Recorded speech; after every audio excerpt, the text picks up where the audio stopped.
माडीवर पुस्तक वाचत बसलेल्या वसंताला पुसटसा आवाज ऐकू आला. त्याने खिडकीतून बाहेर डोकावले.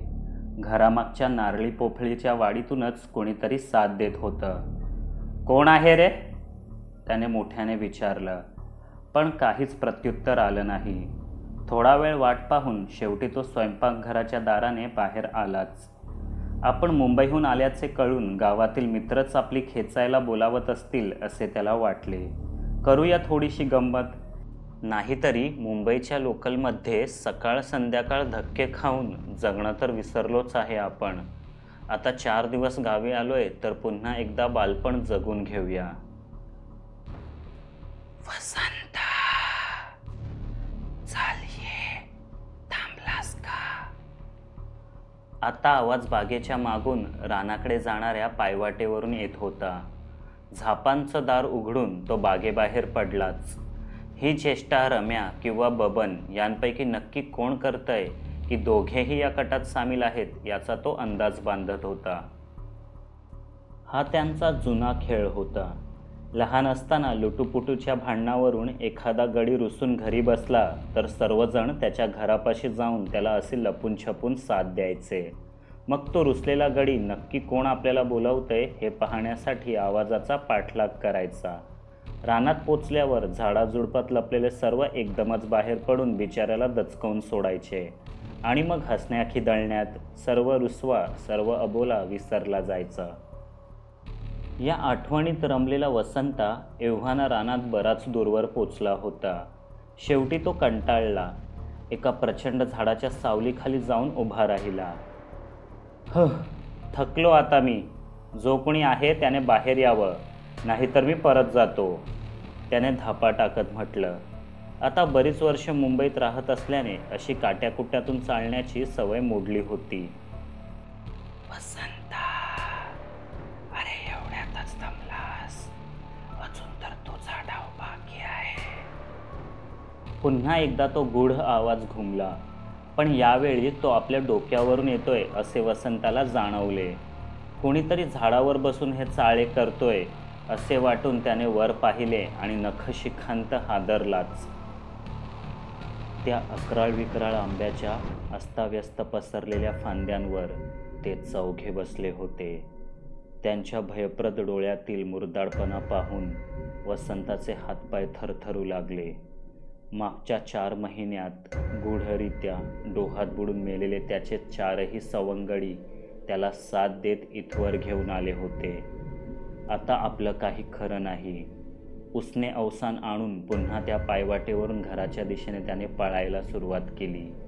पण थोडे दूर जाताच ते चौघेही समोरच वाटळून उभे आहेत असे दिसले.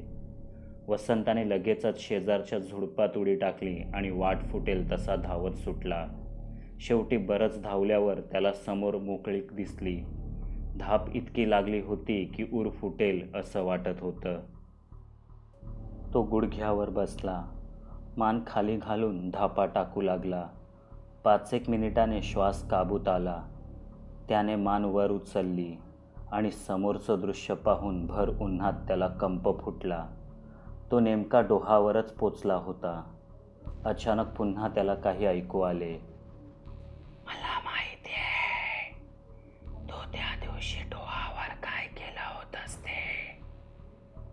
वसंताने दचकून मागे पाहिले, पण कुणीच नव्हतं.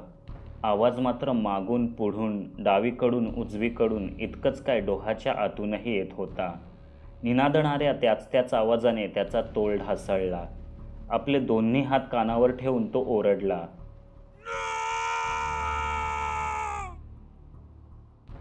अचानक सर्व शांत झाले. मग वसंता उठला आणि चालू लागला, पण डोहाच्या दिशेने. त्या आवाजाने त्याच्यावर पिशागत केली होती. पूर्ण बुडेपर्यंत तो डोहात चालत गेला. नाकातोंडात पाणी गेल्यावर काही क्षण त्याचे डोके थाऱ्यावर आले होते. पण इतक्यातच त्या शापित डोहाच्या पोटात त्याला जे दिसले ते पाहून त्याने भयातिरेकाने किंचाळण्याचा प्रयत्न केला आणि त्याच वेळी कुठल्या तरी अनामिक शक्तीने त्याला तळाजवळ ओढून नेले.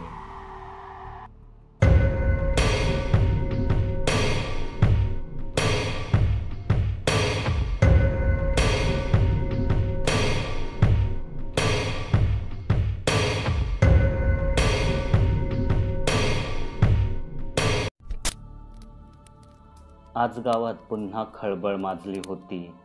डोहाने 5वा बळी घेतला होता. कोणीही डोहावर जाऊ नये असा फतवा ग्रामपंचायतीने काढूनही दर महिन्याला एक तरी बळी जात होताच. गावात पाण्याची टंचाई नव्हती. डोहाजवळून कुठली पायवाटही जात नव्हती. तरीही लोक त्या घनदाट रानातल्या डोहावर जाऊन आपला जीव का गमावतात हे न सुटणारं कोडं होतं. मागच्या 4-5 महिन्यांपासून ही प्रथाच बनली होती. गावातलं कुणीही अचानक गायब झालं की सरळ डोह गाठायचा आणि तिथे त्या गायब झालेल्या व्यक्तीचं फुगून वर आलेलं शव सापडायचंच. सुरुवातीला 1-2 बळी गेले तेव्हा लोकांनी आत्महत्या असावी असा अंदाज बांधला. मग शिरप्याचे दोन्ही तरणे ताठे लेक एकदमच बुडाले तेव्हा लोकांना तो अपघात वाटला. पोहायला गेले आणि खोल पाण्याचा अंदाज न येऊन बुडाले. पण मागचे 1-2 बळी तर आत्महत्या आणि अपघात या दोन्हीतही न बसणारे होते. वसंता तर पट्टीचा पोहणारा होता. नदीच्या पुरातही पैलतीर गाठायचा. हल्ली मुंबईला काम करायचा. सुट्टीतून गावी आला. वाडीत फेरफटका मारायला जातो म्हणून घरातून निघाला आणि गायबच झाला. दुसऱ्या दिवशी लोक डोहावर पोचले तेव्हा त्याचं प्रेत तरंगताना दिसलं. चांगला कमावता उमदा तरुण, ना कसले भय ना कसली चिंता, पट्टीचा पोहणारा, काहीही कारण नसताना डोहावर जातो काय आणि बुडून मरतो काय. पूर्ण गावच शोकसागरात बुडाला. तशी या गोष्टीची त्यांना आता सवयच लागली होती. रोज मरे त्याला कोण रडे. पण मरणारी सगळी उमदी तरुण पोरं होती. गावाच्या नजरेसमोर हसत खेळत मोठी झालेली. दुःख तर होणारच. म्हणूनच आज संपूर्ण गावात कुणाचीही चूल पेटली नव्हती. घरच्यांनी वारंवार गावी येऊ नको म्हणून बजावलं होतं. पण वसंताच्या मृत्यूची बातमी ऐकून राहवलं नाही. मागच्याच महिन्यात तर विलेपार्ले स्टेशनवर भेटलो होतो आम्ही. दोघांनी एकदमच गावी जाऊया म्हणून ठरवलंही होतं. पण माझी रजा मंजूर झाली नाही म्हणून मी राहिलो. तो मात्र गेला तो गेलाच. त्याच्या अंत्यदर्शनाला नाही पण निदान कार्याला तरी हजर राहावं म्हणून अर्जंट रिझर्वेशन करून मी रेल्वेत बसलोच. मागच्या 5 महिन्यात मी माझ्या बालपणीचे 5 सवंगडी गमावले होते. मोठा भोंगा वाजवत गाडी सुरू झाली आणि लहानपणीच्या आठवणींनी डोळे भरून आले.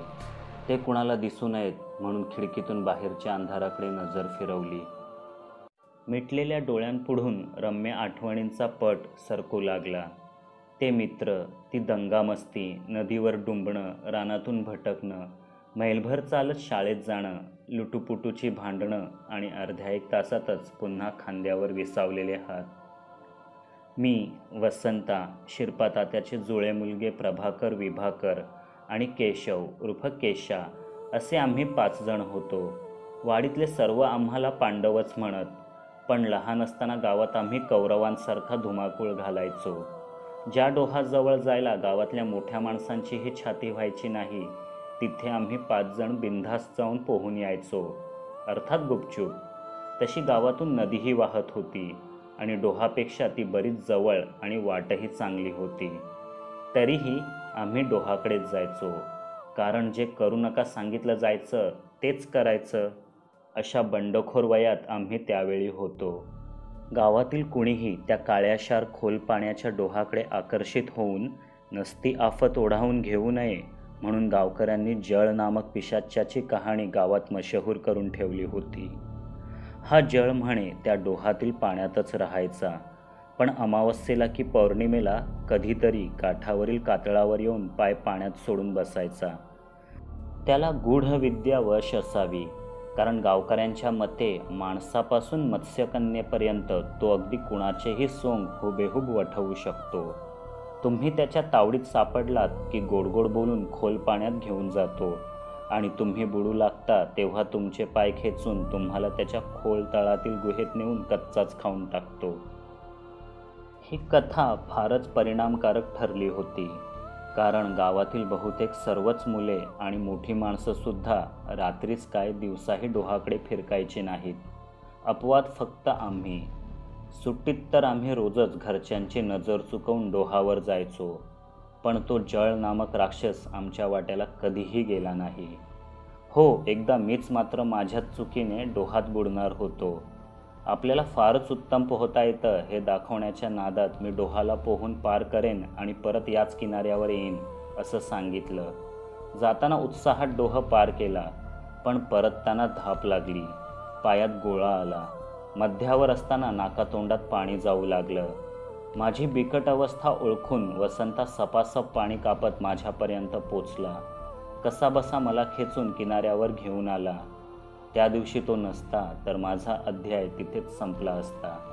पण तो बुडाला तेव्हा मात्र मी त्याच्या मदतीसाठी तिथे हजर नव्हतो. वसंताच्या आठवणीने पुन्हा गहीवरून आले.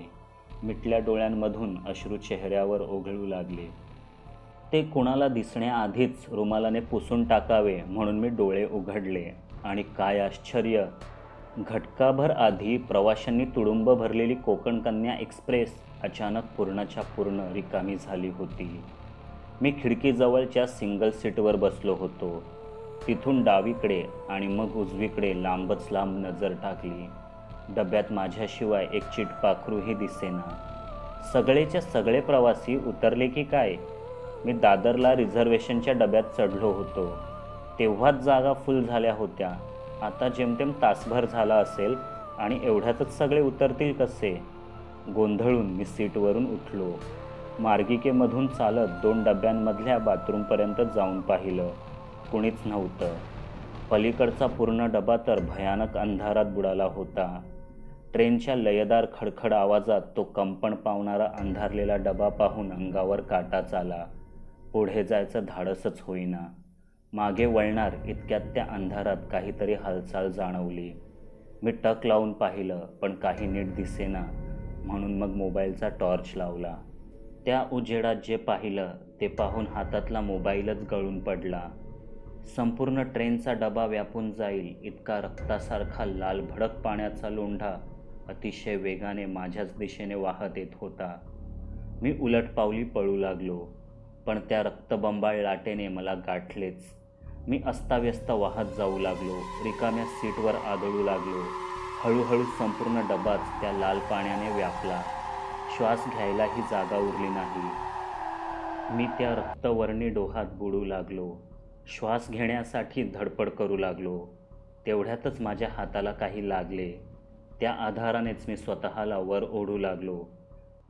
कसेबसे डोके पाण्याबाहेर काढले आणि एका हाताने तोंडावरील तो द्रव पुसून टाकला. डोळे नीट उघडून वर पाहिलं आणि भीतीने पोटात गोळाच उठला. ज्या गोष्टीचा आधार घेऊन मी त्या लाल द्रवात तरंगत होतो तो चक्क एका भयानक आकृतीचा पाय होता. ती गलित गात्र, भयप्रद दिसणारी आकृती माझ्या चेहऱ्यावर वाकली आणि मी किंचाळलोच. डोळे उघडले तेव्हा मी पुन्हा एकदा माझ्या सीटवर होतो. डब्यातले सगळेच्या सगळे प्रवासी अतिशय विचित्र नजरेने माझ्याकडेच पाहत होते.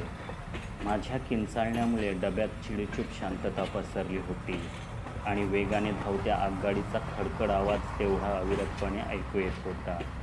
मी ओशाळलो आणि पुन्हा एकदा खिडकीतून बाहेर पाहू लागलो.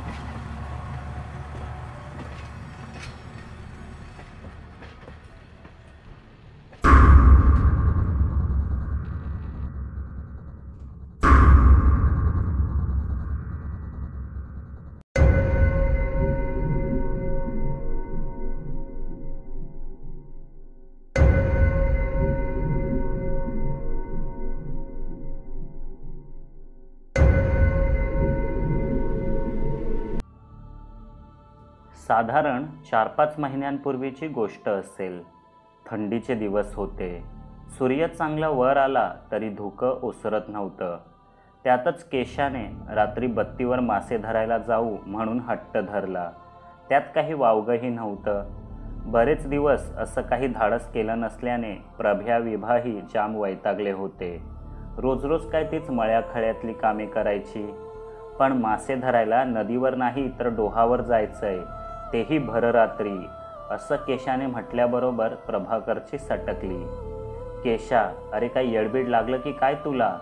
डोहावर जातं का कोणी माशाला? नाही जात ना, म्हणूनच म्हणतोय ढवावरच जाऊ. चांगले हातभर लांब मासे मिळतील तिथं. नदीवर काय त्याच इतीतभर खरब्या पकडायच्या. अरे पण रात्री? मग काय, तू कुणाला घाबरतोस वय? पूर्ण गाव असेल घाबरत, पण तुला मला ठाऊक आहे ना की तिथं जल का फल असला काही नाहीच. खरंय त्याचं, एकदा बघूच ना जाऊन कोणता मासा गावतो ते. विभाकरनेही सहमती दर्शवली.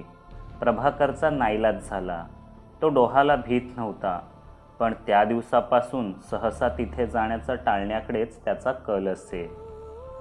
कातर वेळेपासूनच त्यांची तयारी सुरू झाली. 2 कंदील घ्यायचे.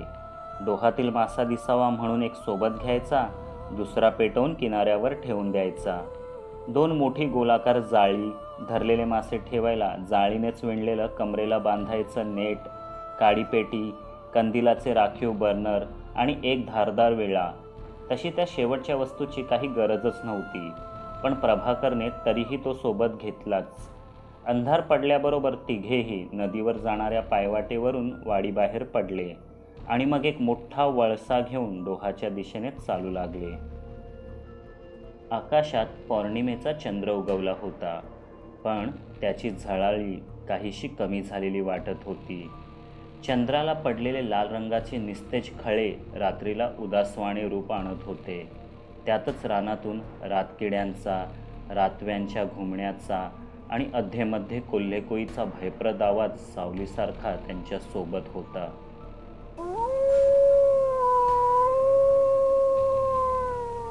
महिन्यातून 1-2दा तरी नदीवर मासे धरायला ते जायचेच. त्यावेळी हे असंच वातावरण असायचं. रात्रीला अंधाराला भिणाऱ्यांपैकी ते नव्हते. पुढे मागे कंदील धरून चालणाऱ्या केशा आणि विभ्याच्या मध्ये प्रभाकर मुकाट चालत होता. बत्तीच्या उजेडात पायवाट तर चांगलीच झगमगून उठत होती, पण त्या प्रकाशापलीकडचं रान मात्र भलतंच भयंकर वाटायचं. या रानात रात्रीच्या वेळी कित्येक वर्षात कोणी आलं नसेल. काळ्या कुट्ट अंधारातली किती रहस्ये त्या रानाने आपल्या पोटात दडवून ठेवली असतील कुणास ठाऊक. मलूल चंद्रप्रकाशात अजस्त्र वृक्षांच्या भयप्रद राक्षसी सावल्या, गोंदवलेल्या विचित्र नक्षीसारखे अंगावर वागवणारे ते जंगल, पाचोळ्यात वाजणाऱ्या या तिघांच्या पायरवाने आता जागे झाले होते. पुढे चालणारा केशा एकाएकी थांबला. काय झालं, काय दिसलं? मागच्या दोघांनाही प्रश्न पडले. अचानक वाकून केशाने जमिनीवरचा एक खडा उचलला. मग यांच्याकडे वळून म्हणाला, उगाच 3 तिगाडा आणि काम बिगाडा नको म्हणून शान घेतलाय. आता भ्यायचं कारणच नाही बघा. पुन्हा तिघे डोहाच्या दिशेने चालू लागले. कुठलं कारणच नाही म्हणून त्यांनी मागे वळून पाहिलं नाही, पण पाहिलं असतं तर सर्वात शेवटी चालणाऱ्या विभाकरच्या मागे मागे चालणारी ती पिशाच्च आकृती पाहून त्यांचा आत्माही भयकंपित झाला असता. डोहावर पोचल्यावर त्यांनी अजिबात वेळ वाया घालवला नाही. एक कंदील किनाऱ्यावरच ठेवून दुसरा विभाकरने सांभाळला. केशा आणि प्रभाकरने आपापली जाळी सोबत घेतली. वरचे कपडे किनाऱ्यावरच काढून ठेवले. बत्ती सांभाळणाऱ्या विभाकरच्या डाव्या आणि उजव्या बाजूने कंदिलाचा प्रकाश जाईल एवढ्याच परिघात ते डोहातील उथळ पाण्यातून चालू लागले. लहानपणी इतक्या वेळा ते या डोहावर डुंबले होते की डोहाच्या तळाचा भूगोल त्यांच्या पायांनाही ठाऊक होता. कुठे कातळ लागतो, कुठे मऊमातीचा तळ आहे, अचानक कुठे खळगा लागतो तर कुठे उतार. 50-60 पावलानंतर एकाएकी डोहाचा उतार तीव्र होऊन खोली वाढत जाते. तेवढ्या खोलवर जायचे नाही. कंबरभर पाण्यातूनच डोहाला प्रदक्षिणा घालायची. 2-2.5 तासात मिळतील तेवढे मासे पागायचे आणि चुपचाप घरी परतायचे, असं त्यांचं आधीच ठरलं होतं. पण डोहाच्या मनात काय चाललंय ते यांना कुठे कळायला. पाण्यात उतरून अर्धा तास झाला. वाकून कंबर आखडली. बारीक नजरेने तळ उपसूनही एकही मासा दृष्टीस पडेना. निदान एखादी कुर्ली किंवा चिंगूळ तरी, पण नाहीच. जणू त्या डोहाने प्रत्येक जीवाला स्वतःच गिळून टाकलं असावं. आणि त्या निर्जीव डोहाच्या गूढ पाण्यातून हे अद्याप जिवंत असलेले तिघेही हट्टाला पेटल्यासारखे एका तरी मोठ्या मासळीच्या शोधात पुढे पुढे जात होते. अचानक प्रभाकरच्या पायाला पाण्याखाली काहीतरी स्पर्शून पुढे गेलं. त्याच्या मते ती बरीच मोठी मासळी असावी. नवा हुरूप येऊन तिघेही आता आणखी टक लावून कंदिलाच्या उजेडात चमकणाऱ्या त्या उथळ पाण्यात पाहू लागले. पुन्हा एकदा प्रभाकरला आपल्या बाजूला पाण्यात एखादा मोठा मासा असावा असे जाणवले. कंदिलाच्या उजेडापासून दूर हटत तो तिथेच घुटमळत राहिला. विभाकर आणि केशा यांच्याबरोबर कंदिलाचा प्रकाशही दूर दूर गेला. तो मासा पाण्याबाहेरच येतोय असे वाटून प्रभाकरने हातातील जाळे सावरले, पण निमिषभरातच त्याची बोबडी वळली. हातातील ताकद अचानक नाहीशी होऊन जाळेच खाली गळून पडले. पाण्यातून चक्क एक पाशवी मस्तकच बाहेर आले होते. ते भयानक डोळे पाहून प्रभाकर किंचाळणेही विसरला. पुढच्या क्षणी त्या भयावह आकृतीने प्रभाकरवर झडप घेतली आणि तो पाण्यात नाहीसा झाला. पाण्याचा छपाक आवाज ऐकून विभाकर आणि केशाने मागे पाहिले, पण अंधारा वाचून कोणीच दिसलं नाही. डोहाच्या पाण्यावर तरंग मात्र उठले होते. अचानक प्रभाकर नाहीसा झालेला पाहून दोघांना धडकीच भरली. विभाने आपल्या हातातील कंदील केशाकडे सोपवला आणि डोहात जुळ्या मारून आपल्या जुळ्या भावाला शोधू लागला, पण अंधाराशिवाय त्या डोहाच्या तळाशी त्याला काहीच दिसलं नाही. केशा एका हातात कंदील आणि एका हाताने विभाला सांभाळण्याचा प्रयत्न करत होता, पण तो ऐकेच ना. प्रभा कदाचित किनाऱ्यावर परतला असेल म्हणून त्याने तिथल्या कंदिलाच्या दिशेने नजर टाकली, पण तिथला कंदीलही विझला होता. पूर्णच्या पूर्ण किनारा अंधारात असा बुडाला होता की आपण कुठे कपडे काढले होते हेही त्याला कळेना. विभाकरने मोठा श्वास घेऊन पुन्हा एकदा डोहात बुडी घेतली. पाय वरच्या दिशेने मारत तो खोलवर तळाशी पोचला. डोळे फाडफाडून प्रभाकरला शोधू लागला, पण त्याला जे दिसलं ते पाहून त्याचाही धीर सुटला. वर जाण्याची धडपड केली, पण रोखलेला श्वास सुटला. नाकातोंडात पाणी जाऊ लागलं. त्यात तळाच्या कातळावर बसून विभाकडे डोळे फाडून बघणारा भूतासारखा तो आता त्याच्या आणखी जवळ येत चालला होता. विभाने किंचाळण्याचा प्रयत्न केला, पण तो निरर्थक ठरला. कोणीतरी त्याला असे घट्ट पकडले की तळापासून तो वर उठूच शकला नाही. अखेर डोहातील तो भयानक, अमानवी जळच पाहिल्यासारखा भीतीने विस्फारलेले डोळे तसेच उघडे ठेवून विभाकरही गतप्राण झाला. दोघांच्याही अचानक डोहात गायब होण्याने सैरभैर झालेला केशव कसाबसा पाण्याबाहेर आला. काठावर उभा राहून ए प्रभ्या, ए विभ्या अशा हाका मारू लागला, पण त्याच्या सादेला कुणीच ओ देईना. शेवटी हातातला कंदील विझण्यापूर्वीच घर गाठावं आणि ही वाईट बातमी गावात कुणाला तरी कळवावी म्हणून त्याने डोहाकडे पाठ वळवली. पण तेव्हाच एक अस्पष्टसा आवाज त्याला ऐकू आला. केशा, हे केशा, अरे कुठे निघालास? एकटाच? ते दोघं आले, तू पाणी ये. केशा मागे वळला आणि पाण्यातून मान वर करून भूताप्रमाणे आपल्याचकडे पाहणाऱ्या त्याला पाहून त्याच्या पायाखालची जमीनच सरकली. कंदील सावरत तो धावू लागला. रानातून जाणारी पायवाट आता आणखीच भयावह वाटत होती. खळे पडलेला निस्तेज चंद्र आणि वाढत जाणारं गूढ धुकं कुणाचाही थरकाप उडवायला पुरेसं होतं. पण आपण डोहावर जे पाहिलं त्यापेक्षा भयंकर काही असूच शकत नाही. त्या पिशाच्यापासून पाठ सोडवण्यासाठीच तो अक्षरशः धावत गावाच्या दिशेने निघाला होता. गाव नजरेच्या टप्प्यात आलं तसा त्याचा बागबुक करणारा कंदीलही विझला, पण त्याची पर्वा न करता तो धावतच राहिला. वाडीत पहिल्याच घराशी पोचला. भूत मागे लागल्यासारखा त्याने धडाधड दार वाजवायला सुरुवात केली. सगळी माणसे जागी झाली. कोणीतरी शिव्या देत देतच दार उघडलं आणि त्याबरोबर केशा मूर्छित होऊन खाली कोसळला. महत्प्रयासानंतर लोकांनी केशवला शुद्धीवर आणले, पण ती सारी भूतेच असल्याचे वाटून तो भेदरून एका कोपऱ्यात जाऊन बसला. डोळे विस्फारून सारखा तो परत आलाय हे एकच वाक्य घोकत होता. त्याच्या घरातल्यांना बोलावलं गेलं. त्याच्यासोबत गेलेले प्रभाविभाही कुठे आहेत हे विचारायला त्यांच्या घरचेही आले.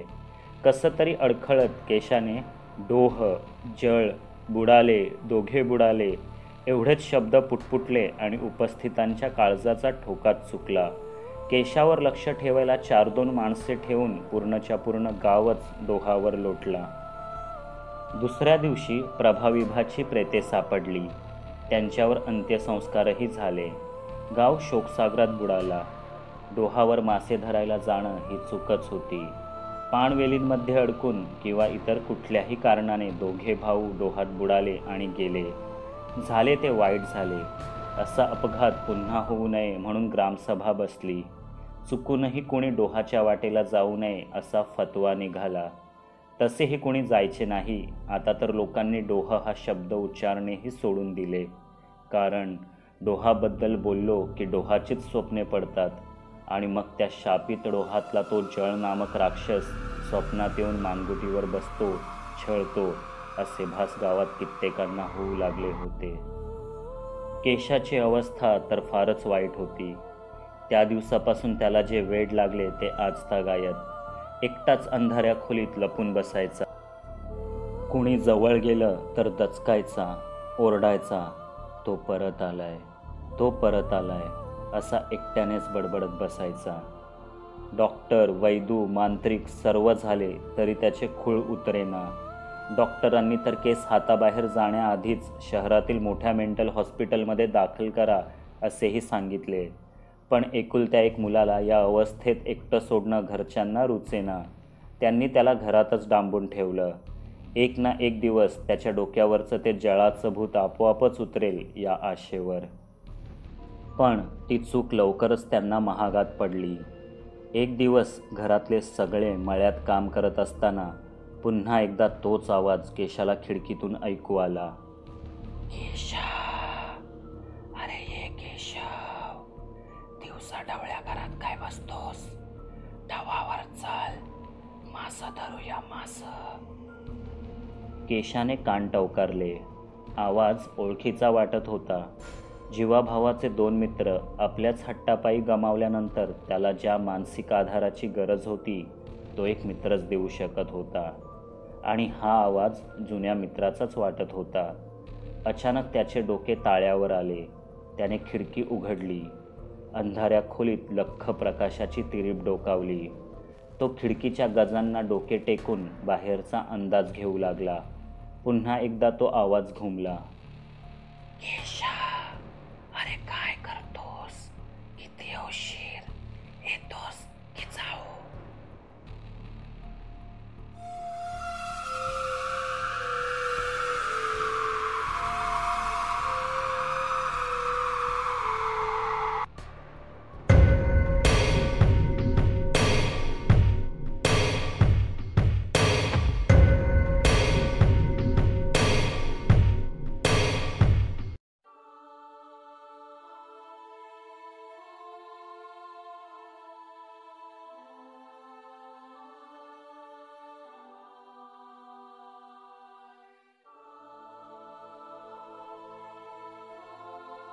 केशव, अरे काय करतोस? किती उशीर, येतोस की जाऊ? नक्कीच वसंता नाही तर कृष्णापैकी कुणीतरी एक मुंबईतून आलं असणार. केशव लगबगीने दाराकडे धावला. दार आज उघडच राहिलं होतं. कधी एकदा आपल्या मित्रांना मिठीत घेतो आणि टाहू फोडून सांगतो की जे झालं त्यात माझी काहीच चूक नव्हती असं त्याला वाटत होतं. तो पाठीमागच्या दाराने परसात आला पण तिथे कुणीच नव्हतं. आवाजाचा पाठलाग करत तो पार रानात शिरला. वसंता, कृष्णा, अरे थांबा, येतोय ना असे एकट्यानेच बडबडत केव्हा डोहाजवळ येऊन पोचला हे त्याचं त्यालाच कळलं नाही. डोहाच्या पाण्याचा मृतदेहासारखा थंडगार स्पर्श त्याच्या पायांना होताच तो शहारला. अचानक तो भानावर आला. तोच डोह, ती काळ रात्र, तो बोलावणारा गूढ आवाज, प्रभाविभाच्या अस्फुट किंकाळ्या आणि तो भयानक चेहरा. शेवटी त्याने बोलावलंच. डोहावर यायला भाग पाडलंच. आता पळण्यात अर्थ नाही. केशाने कंबरभर पाण्यातच गुडघे टेकले. मान खाली घातली. त्या हिरव्यागार पाण्यात त्याला स्वतःचेच प्रतिबिंब दिसले. प्रतिबिंबात त्याला जे दिसले ते पाहून भयातिरिकाने त्याला वेडच लागायला पाहिजे होते. पण वेड्या माणसाला पुन्हा वेड कसे लागणार? त्या शापित डोहाच्या पाण्यात पडलेल्या आपल्याच प्रतिबिंबात त्याने पाहिले. त्याला साथ देणारा, डोहावर येण्यास भाग पाडणारा तो इतरत्र कुठे लपलेला नसून केशाच्या मानगुटीवरच स्वार झाला होता. केशाला ते प्रतिबिंबात स्पष्ट दिसत होते. केशाने त्याला ओळखले होते. शरणागती पत्करली होती.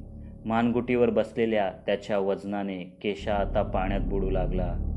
काहीच मिनिटात केशा त्या कंबरभर पाण्यात दिसेनासा झाला आणि त्या जागी फक्त काही बुडबुडे वर येऊ लागले. जरा भराने तेही बंद झाले.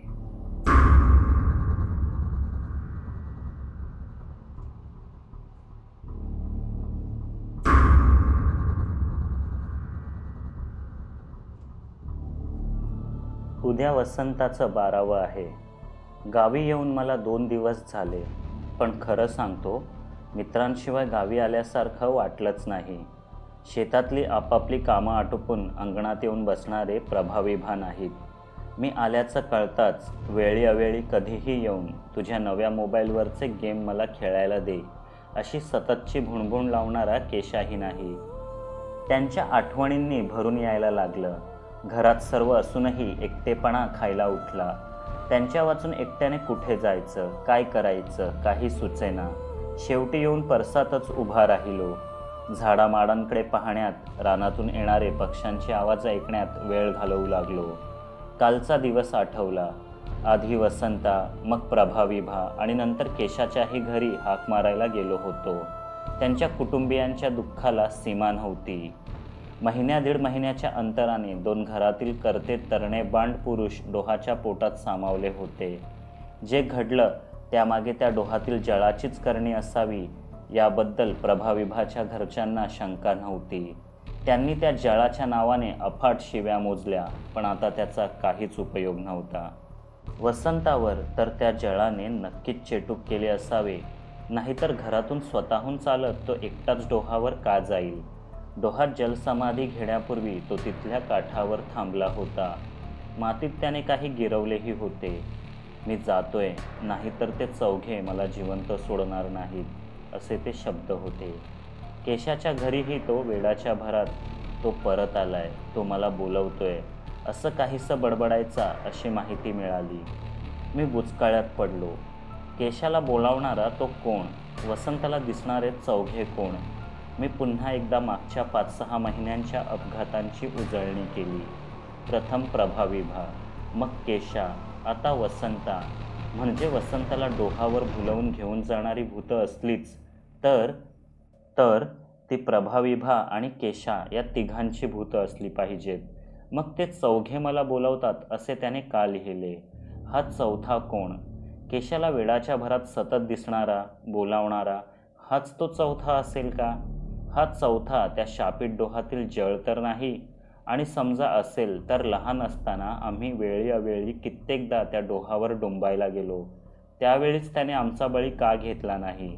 अनेक प्रश्न होते, पण त्यांची समाधानकारक उत्तरे सापडेनात. मलाही तसाच आवाज ऐकू येईल का? कृष्णा, ए कृष्णा, अंधार पडायला लागला बघ, चल घरात ये. दारातून बाबांचा आवाज ऐकू आला. मी मुकाट्याने घरात गेलो.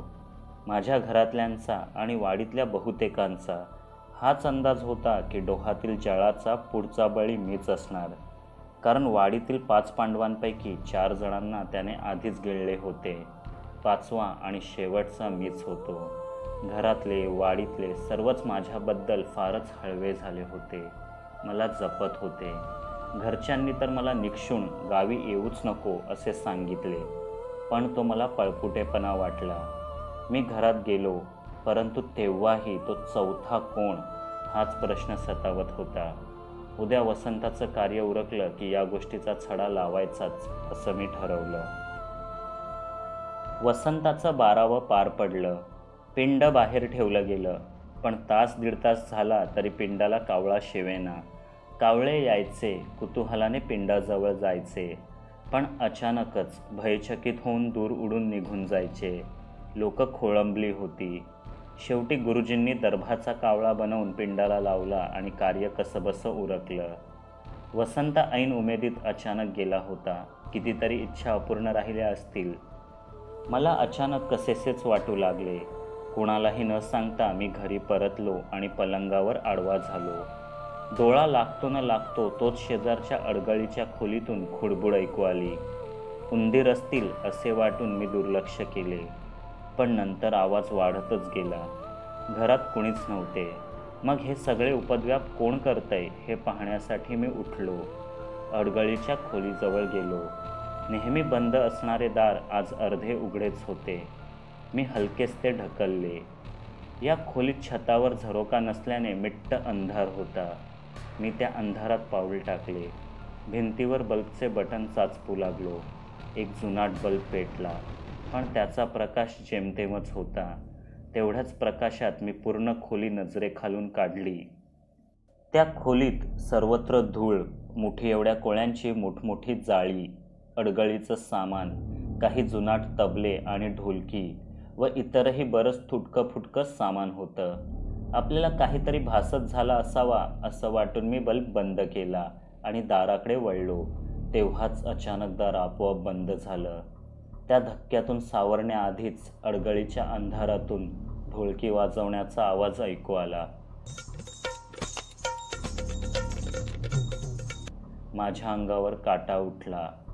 ढोलकी ज्या ठेक्यात वाजत होती तो चांगलाच ऐकलेला वाटत होता. तो वसंताचा खास ठेका होता. वसंता, मी त्या खोलीच्या कोपऱ्यातील अंधाराकडे पाहून म्हणालो आणि एकाएकी तो कोपरा फिक्कट प्रकाशाने उजळू लागला. निमिषभरातच वसंताची भुरकट आकृती तिथे दिसू लागली. त्याचा चेहरा निस्तेज होता. त्याने शवासारख्या थंडगार डोळ्यांनी माझ्याकडे पाहिले. मी दचकून एक पाऊल मागे सरकलो. बंद दाराला धडकलो. घाबरू नकोस, मी तुला काहीही करणार नाही. आपण मित्र आहोत, तो गंभीर स्वरात म्हणाला. माझी भीती थोडी कमी झाली, पण मित्रप्रेमाने भरून यायला लागलं. वसंता, काय झालं रे हे अचानक? कोण करतंय हे सगळं? तो चौथा कोण? मी भडाभड प्रश्न विचारले. जाणते अजाणतेपणी अनेक चुका घडतात माणसाच्या हातून कृष्णा. त्या चुकांचेच पातक फेडतोय, शिक्षा भोगतोय. पण जीव गमावूनही मोक्ष मिळाला नाही मित्रा, कारण अजूनही त्याचे समाधान झाले नाही. त्याच्या तडफडत्या आत्म्याला पूर्ण शांती लाभत नाही तोवर तो आम्हालाही शांती लाभू देणार नाही. पण आहे कोण तो? कोणी पिशाच्च आहे की डोहातील जळच आहे? त्याच्या शांतीसाठी मी काय करू ते सांग, म्हणजे तुमच्या आत्म्यालाही मोक्ष मिळेल, मी आवेशाने विचारले. भूत, पिशाच्च, जळ अशा गोष्टी नसतातच मित्रा. आपल्याला पछाडतात त्या आपल्याच चुका, आपलीच पापे, आपल्याकडून दुखावले गेलेले अतृप्त आत्मे. आम्ही त्याला दुखावलं, यातना दिल्या. आता तो या गोष्टीचा सूड घेतोय. तो परत आलाय कृष्णा, लंगड्या परत आलाय. वसंताने लंगड्या शब्द उच्चारताच जुने दिवस आठवले. डोहाच्या भोवऱ्यात अडकून खोल तळाशी खेचले जावे तशा त्या आठवणी मनाचा तळ ढवळून काढू लागल्या. लहानपणी जरी आम्ही 5 पांडव असलो तरी आमच्यासोबत, किंबहुना जिथे आम्ही जाऊ तिथे आमच्या मागे रखडत येणारा 6वाही होता. हा 6वा म्हणजेच लंगड्या. मी, वसंता, प्रभाविभा आणि केशा अशा 5 जणांच्या घट्ट मैत्रीच्या आम्रवृक्षावर लंगड्या बांडगुळासारखा चिकटला होता. तो जन्मतःच एका पायाने अधू होता, तरी खुरडत रखडत आमच्या मागे गावभर फिरायचा. आम्हाला तो नकोसा झाला होता, कारण त्याचे मंदगतीने चालणे आमच्या खोड्यांसाठी, कारस्थानांसाठी अडचण ठरू शकले असते. प्रभा आमच्यात दांडगट होता. तो नेहमी त्याला आमच्या मागे येऊ नकोस म्हणून धमकवायचा. कधी कधी हातही उचलायचा. वसंता, केशा, विभाही त्याला लंगड्या लंगड्या म्हणून जाम चिडवायचे. असे झाले की तो कुठल्या तरी बांधावर, झाडाखाली, कधी तर थेट पायवाटेवरच रडत बसायचा. मला त्याची दया यायची, कीव वाटायची. पण मी जर मनाचा मऊपणा दाखवला तर हे मलाही कमकुवत समजतील या भयापोटी मीही त्याला कधीच मदत केली नाही. हो, पण त्याला लंगड्या म्हणून चिडवण्यात किंवा त्रास देण्यात मी कधीच सहभागी झालो नाही. त्याचे नाव बाळा होते, परंतु पूर्ण गाव त्याला लंगड्याच म्हणे. फक्त मी त्याला बाळा या नावाने हाक मारायचो. माझ्या मनात त्याच्याबद्दल असलेली ही कणव त्यालाही ठाऊक होती. म्हणूनच आमच्या एखाद्या नव्या धाडसाचा त्याला सुगावा लागला की आदल्या दिवशी संध्याकाळी तो आमच्या अंगणात येऊन उभा राहायचा आणि आम्ही कधी आणि कुठे जाणार आहोत हे जोवर मी सांगत नाही तोपर्यंत पिच्छा सोडायचा नाही. ज्या दिवशी आम्ही अखेरचं डोहावर गेलो होतो तो दिवस मला अजूनही स्पष्ट आठवतोय. आदल्या दिवशीच कसं कोण जाणे, पण आम्ही नदी सोडून कुठेतरी वेगळीकडेच पोहायला जाणार आहोत हे त्याला कळले. पुन्हा तो माझ्या खनपटीला बसला. इतरत्र कुठेही गेलो आणि याला सांगितलं तरी फारशी भीती नव्हती, पण डोहाबद्दल कसं सांगायचं? याने कुठे तोंड उघडलं तर गावात गजहब माजायचा. मी बधत नाही हे पाहून त्याने त्याचे अखेरचे शस्त्र बाहेर काढले.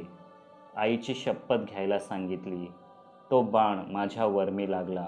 अखेर त्याला खरे काय ते सांगावेच लागले. तो समाधानाने लंगडत लंगडत घरी गेला. उद्या तो डोहाच्या अर्ध्या वाटेवर आमच्या आधीच जाऊन बसलेला असणार आणि आम्ही दिसताच सहजच इथे आलो होतो तेव्हा तुम्ही दिसलात, आता तुमच्यासोबत न्याच असे सोंग करणार याची मला खात्री होती, कारण नेहमी तो तसेच करायचा. दुसऱ्या दिवशी घडलंही तसंच.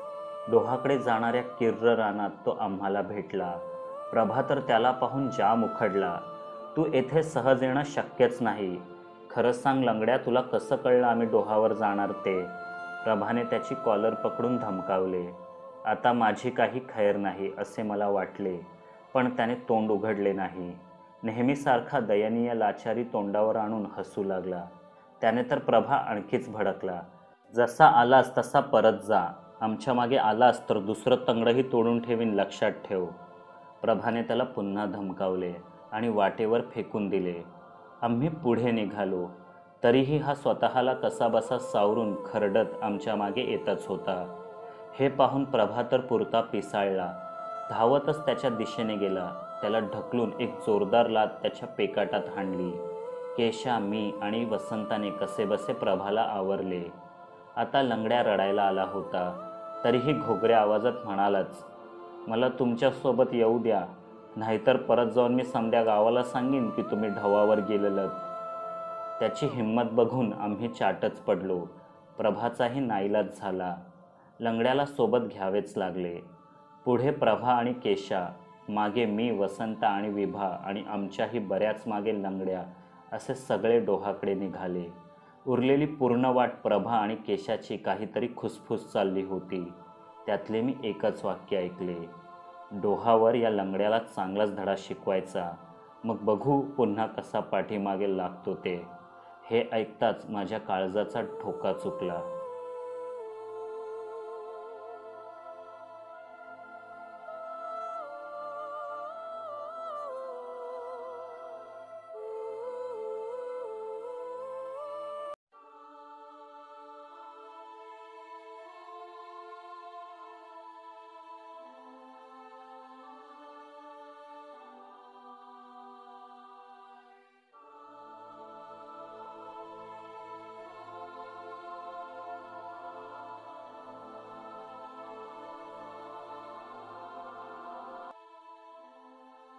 आम्ही डोहावर पोचलो. धावतच जाऊन पाण्यात उड्या टाकल्या. लंगड्या मात्र सावकाश त्याच्या नेहमीच्याच मंद गतीने सांभाळून पाण्यात उतरला. काही वेळ गेला आणि ज्याची भीती वाटत होती तेच झाले. केशा आणि प्रभाकरने लंगड्या बाळाला त्रास द्यायला सुरुवात केली. त्याच्यावर पाणी चोडव, तळातले खडे गुपचूप फेकून मार असे चाळे ते करू लागले. आणि आश्चर्य म्हणजे वसंत आणि विभाही त्यात सामील झाले होते. लंगड्या बिचारा लाचारासारखा हे जुलूम सहन करत होता. त्याला धाप लागली होती, तरीही तो पाण्याबाहेर जायचं नाव घेईना. माझ्यासोबत काहीही करा, पण मला तुमचा मित्र समजा, हा त्याचा अनाकलनीय हट्ट होता. मग चौघांनीही धरून त्याला पाण्यात बुडवायला सुरुवात केली. लंगड्या बिचारा गुदमरायचा, बाहेर येण्यासाठी झटापट करायचा. काही सेकंद झाले की हे त्याला वर येऊ द्यायचे. श्वास घेऊन तो थोडा सावरला की पुन्हा तेच. हे प्रकरण आता हाताबाहेर जात आहे असं वाटून मी मध्ये गेलो. पुरे आता, जाऊ द्या त्याला, मरेल तो. कृष्णा, तू मध्ये पडू नकोस, तुझ्यामुळेच शेफ हारलाय तो. तू त्याच्याशी गुलूगुलू बोलतोस म्हणूनच त्याला वाटतंय की तो आपल्यापैकी एक झालाय. प्रभाकर ओरडला. नाही, आता त्याला जाऊ द्या. तो पुन्हा आपल्या मागे कधीच येणार नाही हे मी बघतो, मी निक्षून म्हटलं. अरे पण त्याला काही तक्रार नाही, मग तू काय एवढी काळजी घेतोस? केशाने विचारलं. अरे पण त्याला काही झालं तर? काही होणार नाही त्याला, आपण फक्त गंमत करतोय त्याची, वसंताने मला मध्ये चढवत म्हटलं. पण मोठा धक्का तर हा होता जेव्हा श्वास काबूत आलेला लंगड्याच मला उलट म्हणाला, किसन्या तुला काय करायचंय र? हे माझ्याबरोबर काय करतेत नि काय नाही तेचं मी कवा कधी कंची तक्रार केलेली हाय का कुणाशी? ज्याच्या काळजीपोटी मी हवालदिल होत होतो तोच असं बोलल्यावर तर माझा पाराच चढला. मग मर लंगड्या, तू मरायच्याच लायकीचा आहेस. अचानक माझ्या तोंडून शब्द निघाले आणि रागाने फणफणत एकटाच मी डोहावरून चालत ते घनदाट अरण्य पार करून घरी पोचलो. मग पुढचे 3-4 दिवस मी कुणाला भेटलो नाही, बोललो नाही. ते 10वीचं वर्ष होतं. परीक्षा झाल्या होत्या. पुढच्याच आठवड्यात मामा येऊन मला महाविद्यालयीन शिक्षणासाठी मुंबईला घेऊन गेला. वर्षभर मग कुणाशीही गाठभेट झाली नाही. त्यानंतरच्या सुट्टीत पुन्हा गावी गेलो तोपर्यंत सर्व राग अबोला मिटला होता. पुन्हा एकदा सगळे भेटले. वसंताही आता मुंबईला मावशीकडेच राहायचा. केशा, विभा आणि प्रभा गड्या आपला गावच बरा या न्यायाने शेतीकडे लक्ष देत होते. लंगड्याबद्दल मी चौकशी केली नाही, पण घरातल्यांकडून कळलं की तो वर्षभराआधीच अचानक कुठेतरी गायब झाला होता. मी मग मित्रांना याबद्दल विचारलं. गेला असेल पुन्हा कुणाच्या तरी मागं, केशा म्हणाला. सुट्टी संपली, मी पुन्हा मुंबईला आलो. वर्षांमागून वर्षे सरली. आज 15 वर्षे झाली. 4 मित्र गमावले आणि त्यांच्यापैकीच एकाचा आत्मा माझ्या समोर उभा राहून सांगतोय, तो परत आलाय, लंगड्या परत आलाय. पण कुठून परत आलाय? गेला कुठे होता तो? मी गोंधळून विचारलं. पुन्हा एकदा वसंताच्या आत्म्याचा धीरगंभीर आवाज त्या अंधाऱ्या खोलीत घुमू लागला. तुला ठाऊक नाही कृष्णा, पण त्या दिवशी डोहावरून तो एकटाच परतल्यावर आमच्या खोडसाळपणामुळे खरंच लंगड्याचा जीव गेला होता. बुडबुड घागरी म्हणत प्रभाने त्याला इतका वेळ पाण्याखाली धरून ठेवले की तो पुन्हा वर आलाच नाही. श्वास कोंडून गुदमरून कधी त्याचा जीव गेला हे कळलंच नाही. कळलं तेव्हा आमचेही प्राण कंठाशी आले. पण सहसा डोहावर कोणी जात नाही. आपल्याशिवाय इतर कुणालाही तो आपल्यासोबत डोहावर आल्याचे माहीत नाही. त्यामुळे त्याच्याबद्दल कुठे तोंडच उघडायचे नाही असे ठरले. गावाला लंगड्याची सवय माहीत होती. 1-2 दिवस गायब झाल्याबरोबर तो असाच कुठेतरी गेला असणार असेच सगळ्यांना वाटले. येईल कधीतरी परत या आशेवर वाट बघणारी त्याची आईही 5-6 वर्षांपूर्वी दगावली. प्रकरण कधीच शांत झाले होते. आमच्या हातून अजाणतेपणी झालेला खून पचला म्हणून आम्ही निश्चिंत झालो. पण आता तो परत आलाय. कदाचित मेलेल्यांच्या जगात सैतानाचाही पिच्छा पुरवून त्याने मायावी शक्ती मिळवली असावी. आता तो दुर्बळ लंगड्या राहिलेला नाही, तर डोहातील अंधाऱ्या तळात दडून बसणारा आणि सावजाची वाट पाहणारा दृष्ट जळच बनलाय. आम्हालाही त्याने तसेच बुडवून मारले. पण त्याची तहान मिटली नाही कृष्णा. आमच्या आत्म्यांची तडफडही त्याला पाहायची आहे आणि त्याला तूही हवा आहेस. वसंता अचानक शांत झाला. मला एकदम आठवले. लंगड्याशी मी शेवटचं बोललो ते शब्द होते, मग मर लंगड्या, तू मरायच्याच लायकीचा आहेस. आता त्याला माझ्यावरही सूड उगवायचा आहे तर. तू पळ कृष्णा, आपला जीव वाचव. आमच्यासोबत जे झालं ते झालं. लंगड्याच्या मृत्यूला तू जबाबदार नव्हतास. आम्हीच तुझं ऐकलं नाही आणि हे अघटित घडलं. आता तू सुखरूप राहावास एवढीच इच्छा आहे. तू निघून जा, खूप दूर निघून जा. तू खूप दूर निघून जा. आमची साथ इथपर्यंतच, पण जळाची ताकद अफाट आहे. डोह, जंगल आणि पूर्ण गावही व्यापून टाकण्याची राक्षसी कुवत त्यात आहे. तू या मगरमिठीपासून खूप दूर निघून जा आणि हो, पुन्हा परतून कधीच येऊ नकोस. अचानक वसंताचा आवाज गहिवरला. माझेही डोळे भरून आले. ते टिपून घेण्याआधीच तो अचानक नाहीसा झाला. मी माझ्या खोलीत परतलो.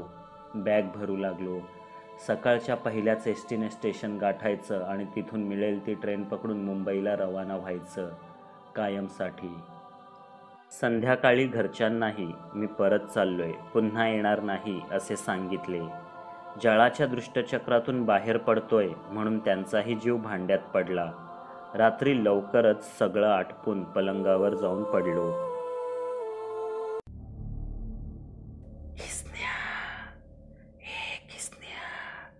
अरे झोपतोस काय? टवावर चल, टवावर. केशा आला, प्रभ्या आला, वसंता पण आलाय. तू पण ये, चल उठ. तो भास नव्हता, नक्कीच नव्हता. मी तो आवाज ऐकला होता, पण तो कुठून येतोय हे मात्र कळत नव्हतं. मी पलंगावर उठून बसलो, चाहूल घेऊ लागलो, पण काही संशयास्पद वाटलं नाही. आता उठलोच आहोत तर पाणी पिऊन येऊया. घशाला कोरड पडली होती म्हणून मी पलंगावरून खाली पाय टेकले. ते सरळ गुडघाभर पाण्यातच बुडाले. हे काय भानामती? माझ्या माडीवरच्या खोलीत इतकं पाणी कसं काय साचू शकतं? मी दरवाजाच्या दिशेने चालू लागलो, पण प्रत्येक पावलागणिक अधिकाधिक खोलात जाऊ लागलो. दारापर्यंत पोचलो तेव्हा पाणी छातीभर पोचलं होतं. त्या पाण्याने दार असं घट्ट बसलं की उघडेच ना. मी मागे वळून पाहिलं.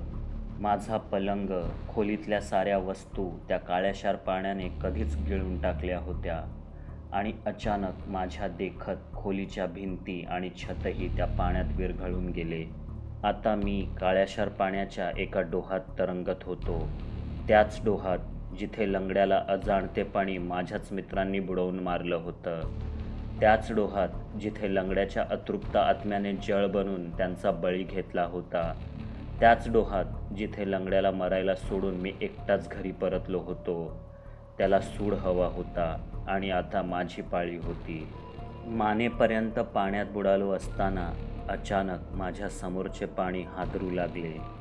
पाण्याला उकळ फुटल्याप्रमाणे बुडबुडे वर येऊ लागले आणि त्यामागोमाग तो भयप्रद चेहरा हळूहळू वर येऊ लागला. तो बाळाच होता, पण आता तो दुर्बळ लंगड्या राहिला नव्हता. त्याचे केस लांब सडक वाढले होते. पूर्ण शरीर शैवालासारखं हिरवगार वाटत होतं आणि डोळे, ते थंड मुरदाड डोळे, मला त्यात मूर्तिमंत मृत्यू दिसत होता. आता कोणत्याही क्षणी तो मला घेऊन या खोल डोहाच्या तळाशी निघून जाणार. तेव्हाच चारही बाजूंनी ते चौघे जण त्याच्यावर तुटून पडले. पाण्यात एकच खळबळ माजली. भयंकर चित्कार आणि कोलाहलाने आसमंत भरून गेला. मी वेगाने त्या पिशाच्यापासून दूर पोहू लागलो. मागे वळून पाहिलं तेव्हा त्याने एका भयप्रद अष्टपादाचे रूप घेतले होते आणि आपल्या अजस्त्र क्रूर लवलवत्या भुजांमध्ये माझ्या मित्रांचे आत्मे कैद केले होते. काही क्षणातच त्या दानवाची एक भुजा त्याच्या शरीरापासून वेगळी झाली आणि अक्राळ विक्राळ मासोळीचे रूप घेऊन माझ्यापर्यंत येऊ लागली. मी त्वेषाने पोहू लागलो आणि त्या मासोळीच्या क्रूर जबड्यात अडकण्याच्या निमेषभर आधीच कसाबसा किनाऱ्यावर पोचलो. नाकातोंडात पाणी गेले होते. एक जबरदस्त ठसका लागला आणि मी पलंगावर उठून बसलो. मला भयंकर स्वप्न पडले होते का? नाही, ते स्वप्न असूच शकत नाही, कारण माझ्या अंगावरचे कपडे अजूनही निथळत होते. त्या अतृप्त पिशाच्याने आपला पहिला वार केला होता, पण मेल्यावरही मैत्रीला जागणाऱ्या मित्रांमुळे वाचलो.